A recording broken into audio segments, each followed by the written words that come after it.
বাদামি কালার হয়ে এসেছে। এবার দিয়ে দেবো জিরে বাটা, পেঁয়াজ বাটা, তারপরে শুকনো মরিচের গুঁড়া, হলুদের গুঁড়া।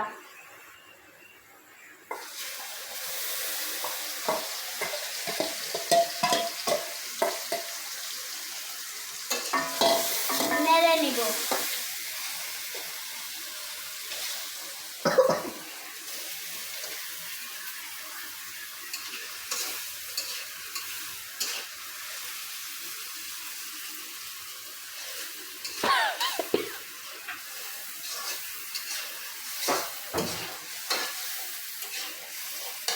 রাখুন না,